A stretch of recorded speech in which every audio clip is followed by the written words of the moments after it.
Mr. Rahman, you've done so many movies, some of it very large in scale, as opposed to some which may be minimalistic. Can music be defined by a budget? I ask this question because a lot of young composers often tell me, you know, I wish I could use a 40-piece orchestra for the music I want to do for a scene or a movie, but the producers don't have these kinds of budgets, and hence we are doing it minimally. Since you can literally demand anything you want, do movie makers always oblige, or are you sometimes forced to compromise? I think these days you don't need... If you use orchestra, of course, it's a big budget. But if the filmmaker doesn't have money and you are forced to do, you can use the whole orchestra on a sampler and then just have one violin. Or you can just multi-mix many. There are many ways to achieve. When the mind is put in, it finds its own way. Sometimes, these limitations make a piece very original. So, it makes the piece, how did you do that? Because we didn't have budget. So we did this. Instead, we created this big sound with just multi-mixing, toms on 56 tracks and just a violin. So there are many ways to deal with limitation. Limitations actually make you a better artist. Rather than brings out the creativity. Yeah, exactly. So I always feel, even in filmmaking, not that you should be stuck in poverty ever, but sometimes, it forces you to think in a way where something amazing comes out. Like, for instance, I'm doing a virtual reality movie called Les Masques, and mostly putting all the money in it. So there's no budget for that, of course. So what we are, instead of creating a tsunami with the CG company, I went with a drone and I went down to the wave and caught the wave. So it looks like a tsunami, and we drowned one drone also. Okay. But the result is amazing. We just checked out how we composited that, and it looks amazing, and we didn't have to spend that money. So there are different ways to do the same thing. Does director Shankar always want things in a grand way? He obviously doesn't cut any corners when it comes to the looks and visual effects for his movies. Yeah, I think he's one director who's very bold, and he's been expanding and pushing the boundaries constantly. So I love working with Shankar. And right now we're doing a movie called 2.0, which is second version of the robot movie we did 10 years back. This one is in 3D. And I just finished the score, finished writing the score last month. Okay, you're also doing his sequel. That is the same question. Amongst your recent works, one movie I loved in particular was Pele, The Birth of a Legend. I'm a huge Pele fan and loved watching the movie, talking about the music of the movie, and considering it was a biopic. What was the brief given to you? Yeah.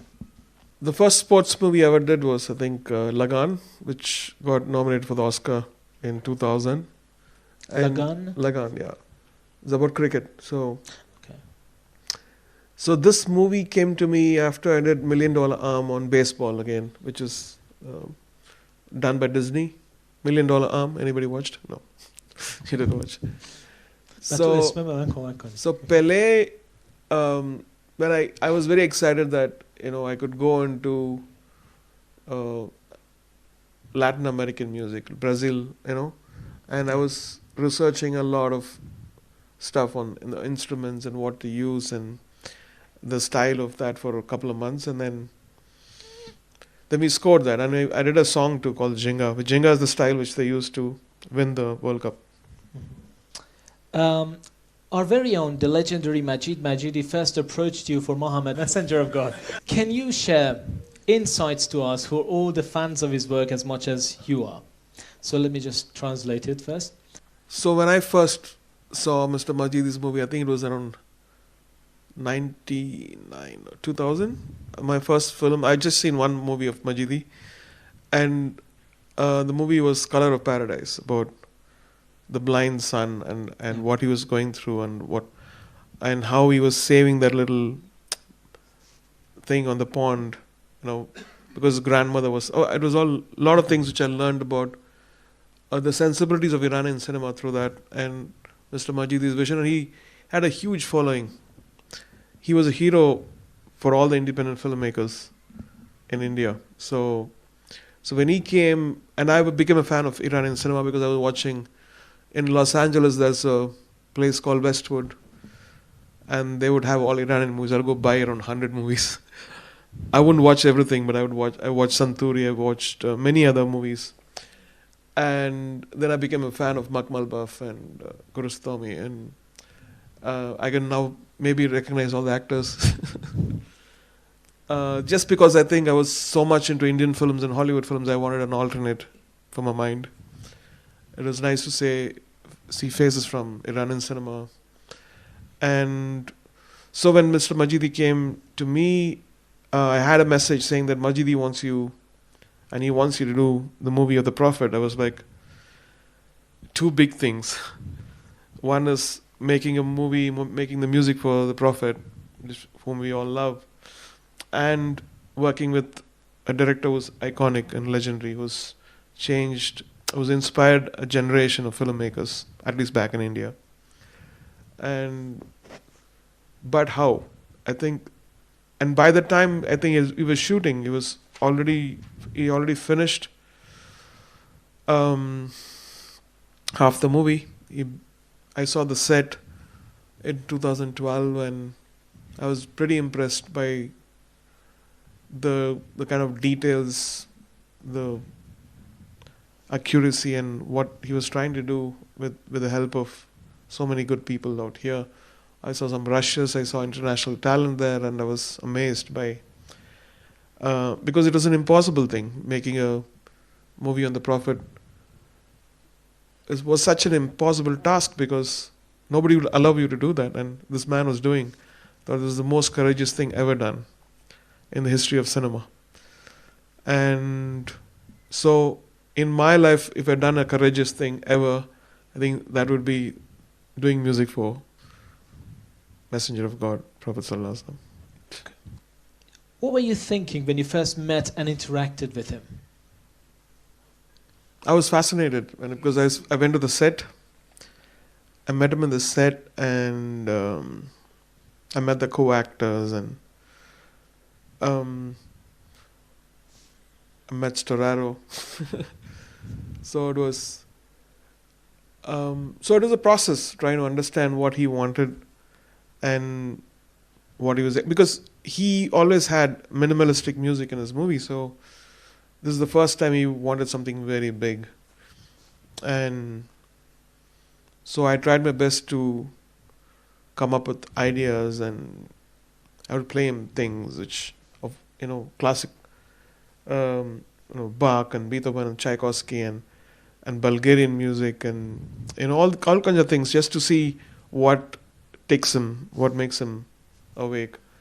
And so when I started doing, then I kind of realized what a sensibility was. It was very difficult because when you have a director, and I've done so many things. I've done songs, I've done scores, I've done electronica, I've done orchestral music. So what is this thing which he would like for his movie? So to discover that, it took some time. But once we got that, it was pretty simple and smooth.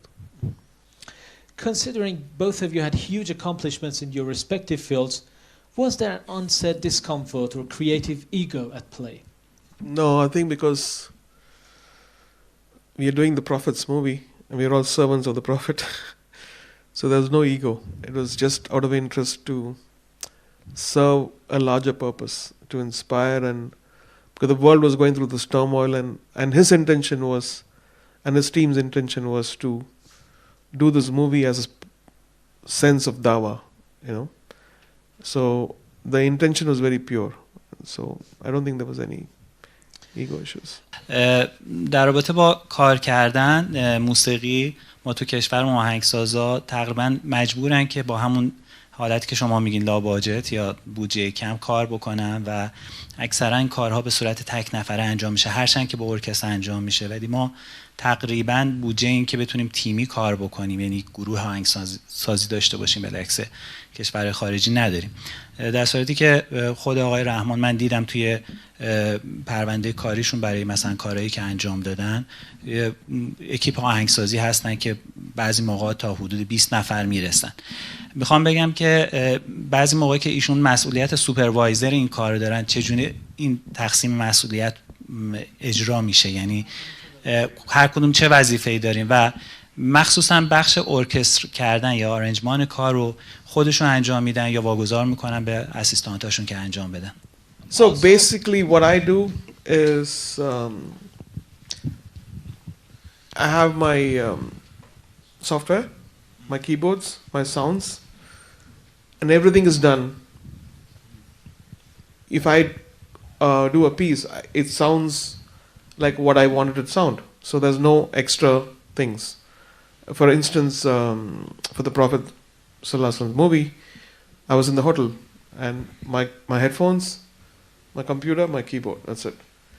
So when Mr. Majidi liked it, then we gave it to an orchestrator who would just print all the parts and put all the dynamics, and then it given to an orchestra. So there's no what was in my mind comes to my.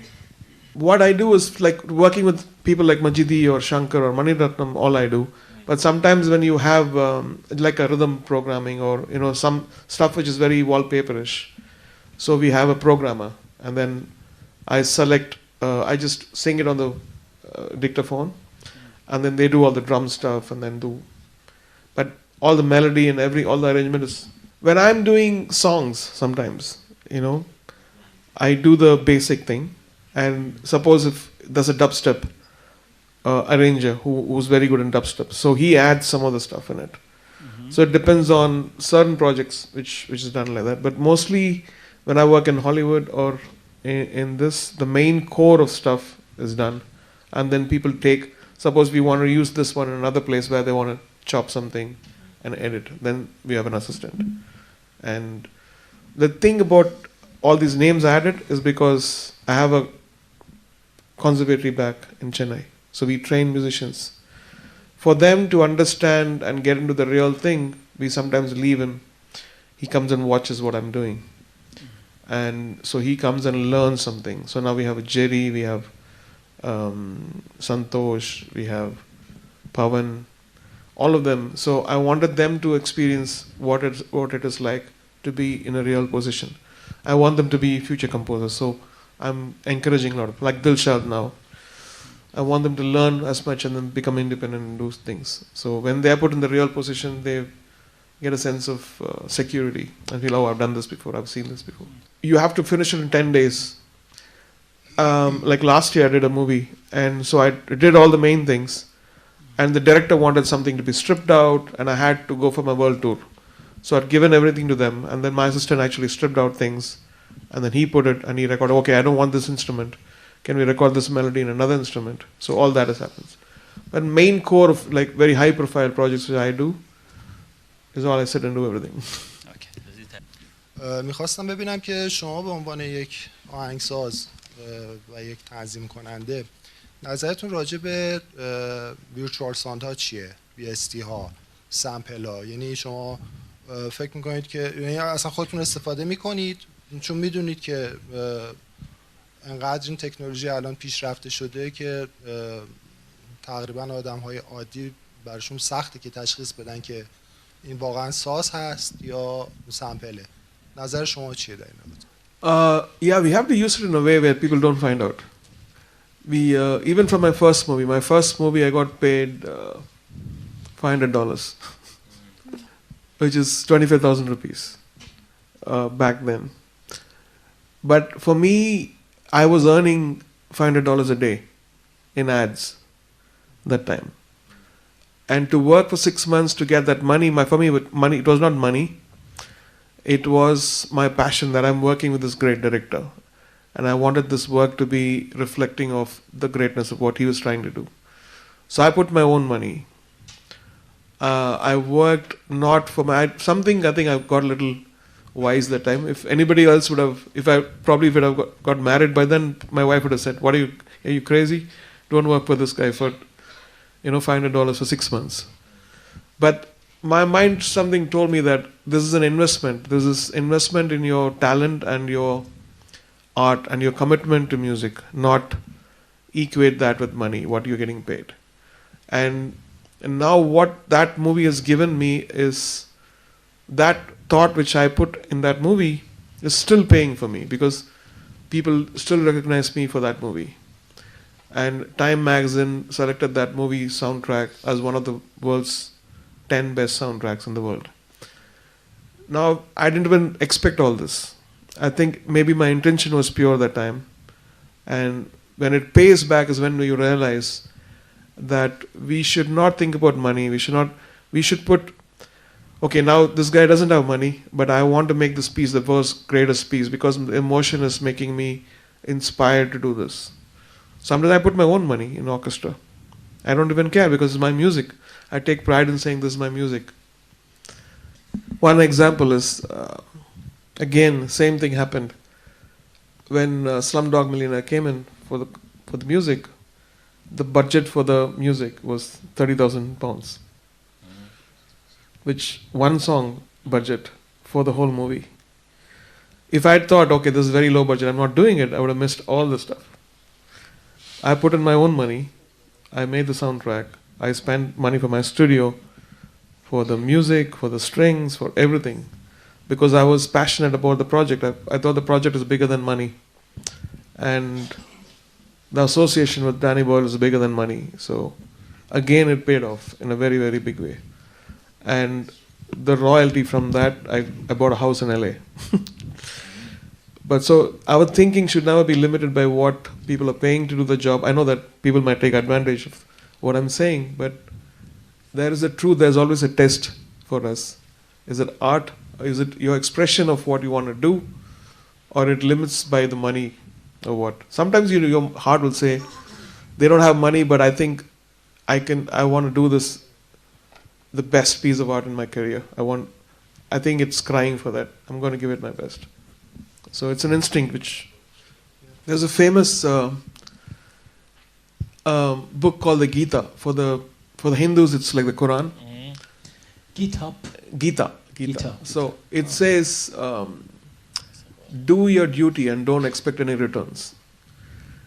Which has multiple meanings, I feel, because that book is very special. And in a way, I think every religion kind of tells you the same thing. If you look at Michelangelo, he was painting at the back of the church without expecting any religion. It became one of the best things about art. And we should take classic examples sometimes and when we decide things. I feel like because we have many precedents which proves that art is beyond all the commerciality which is there. من دوست دارم که رحمان ببینم که وقتی که یک موسیقی رو برای گوش‌های آزاد می‌نویسن چه فرقی می‌کنه با موسیقی که برای فیلم می‌نویسن، چگونه الهام می‌گیرن. و با توجه به این خیلی از آهنگسازهای ما هستن که قطعاتی رو برای خودشون می‌نویسن بدون اینکه اصلا موسیقی سفارشی بگیرن. خب وقت این آهنگساز این قطعاتی که می‌نویسن تو آرشیوشون همیشه هست. وقتی ایشون می‌فرمایند که ما در 15 روز یک موسیقی رو تحویل میدیم، آیا از اون قطعات هم استفاده می‌کنن یا این There's no archive of music actually because it doesn't fit. Not everything fits everything. When I'm alone, when I'm with the piano, I feel like I'm playing a melody, I'll record it. And then I have probably around 300 recordings like that. I've never touched it. One day I'll go back and probably expand it. So for me, I'm used to doing things in speed. When I was young, a whole movie in 4 days or a whole movie in 5 days with quality, with orchestra. I've done that before. And intentionally slowed down. I intentionally slowed down to making music, doing a song sometimes for 10 days. So come back and listen to, change the arrangement, all that stuff. And I think nowadays, it's a conflict. Sometimes I feel like I should just leave everything and just do a song on Tawheed and just a sound about Tawheed. So there is a constant tug of war in my mind. But when people like what I do, I'm pulled this side. And when I have free time, I always I want to do something which I've never released. I've kept some of the stuff which I've done personally more devotional to myself.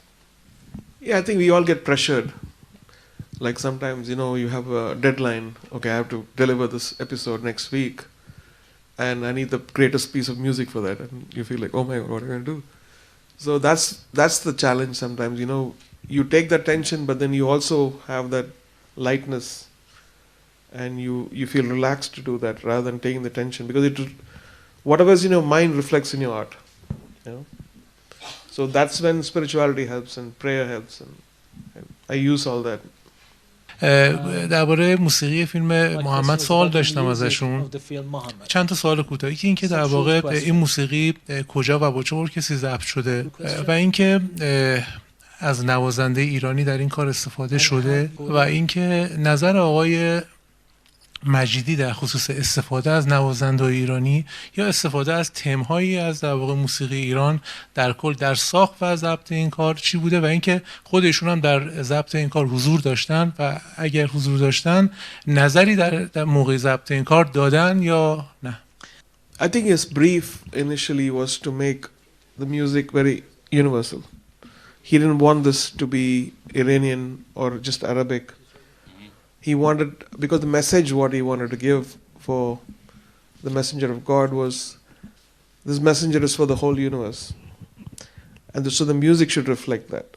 The music should reflect his character, his lifestyle, and what he's meant for. He's not just meant for Arabs or Iranians or Indians, so he's meant for the whole world. So he wanted, for the first time, take, even the salawat idea was his. That when the miracle happens, I use Sallallahu as like a big choir with orchestra. He said, I want this kind of a choir where the whole universe is singing in the praise of the Prophet. And so I don't know where to put it. And then when we were in Paris, we were recording, he also liked the Trio Gibran, the Palestinian oud players. So I said, okay, I'll go to them and ask. And then we gave them credit also for the movie. So we went there, and in Paris, when we finished the recording, is when I got the idea, why don't we use the salawat for this particular scene? And then we recorded the orchestra in Berlin, Potsdam. Some of the orchestra was recorded in Chennai. Some of the solo plays were done in Iran. The duduk was done here. Some of the oud parts were done here. And then some percussion was done here. And so we recorded some in Egypt. So we had Palestinians, we had Indians, we had Iranians. And then, so it's a whole world, international, the Prophet. So I wanted everybody to share the barakah of playing for this movie. Thank you so much. خیلی ممنون از همه